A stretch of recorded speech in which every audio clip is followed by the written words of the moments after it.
Hey y'all, it's your friendly neighborhood therapist, and today is February 25th, 2025. So it is day 25 in our series of lesser known facts and lesser known people of the culture for Black History Month. Now I'm going to go a little bit quicker today because honestly, the fact that I want to tell y'all about pretty self-explanatory and not even shocking. So let's get into it. You know how during the Super Bowl, Kendrick Lamar mentioned 40 acres and a mule? So most people understand that that was a promise made to previously enslaved individuals that they would get compensation for the horrendous history they had suffered in this country in chattel slavery. Well, we also know that that never happened. And I actually have another video all about 40 Acres and a Mule somewhere on my page. Check out the playlist on Black History 365 or To Be Black in America. It's under one of those playlists. But what is factual? What is factual is that somebody did get reparations. Oh, somebody got compensated already. Know who? Slave owners. That is correct. Slave owners were paid reparations in the United States. So things like the District of Columbia Compensated Emancipation Act of 1862 that freed the slaves in Washington, D.C., also paid slave owners up to $300 per freed person. The act was sponsored by Senator Henry Wilson of Massachusetts and signed by President Abraham Lincoln before the Emancipation Proclamation. The total cost that was doled out to slave owners in compensation for losing their slaves was $930,000. But that is $29,250,000 today. Wow. These payments went to former slave owners and their descendants. So even after the slave owners were gone, the payments kept being paid to their descendants.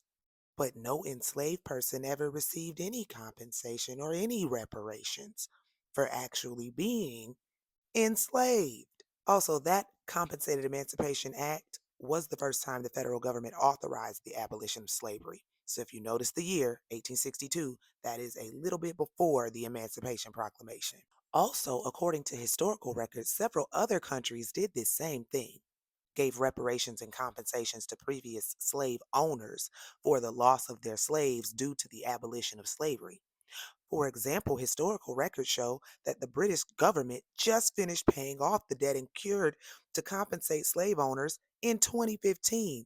They have been paying these people since the 1800s, and the final payments just happened in 2015.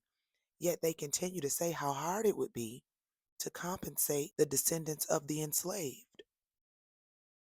And in other places, such as Haiti, for example, where the enslaved there basically fought for their independence and gained it in 1804. Great. But do you know why Haiti is such a poor country? Well, because they had to pay France reparations and loans after declaring that independence in 1804.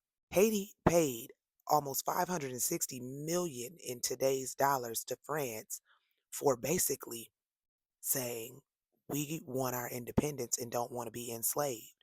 So France said, well, you have to pay us for our losses. Other nations and empires that compensated slave owners include Argentina, Bolivia, Brazil, Colombia, Cuba, Danish colonies, the Dutch Empire, and Ecuador. So I find it quite fascinating that all of these places felt like, oh, well, we need to pay these slave owners. If we are going to let these enslaved people actually be human beings and be free and not be shackled and not be beaten and killed and hung and not work sun up to sundown with no pay, if we're going to take that from them, that is going to cause a loss for them financially. And therefore, we need to compensate them so that they are not put in the poorhouse from losing human beings who they had enslaved. Did y'all know this? Now, I did know this one. I admit I did, but I feel like a lot of people don't. I feel like when the conversation of reparations for descendants of the enslaved comes up, there's always some kind of brick wall that says, oh, it's too difficult. Oh, how would we know? Oh, go to hell. You paid them people. You paid them. In a lot of places, you paid them for years. And in a lot of places, you paid their descendants. And that is how they still have generational wealth.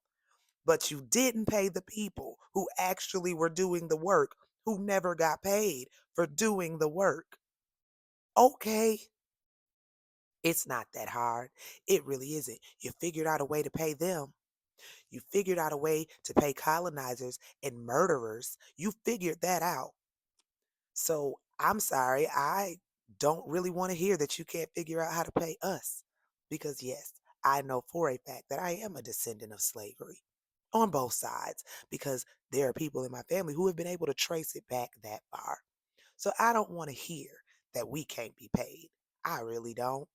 Now, oddly enough, at this current time in this administration, we already know that it ain't about to happen now. But I just wanted to make sure y'all knew that it has happened and it is possible. And the wrong people got paid.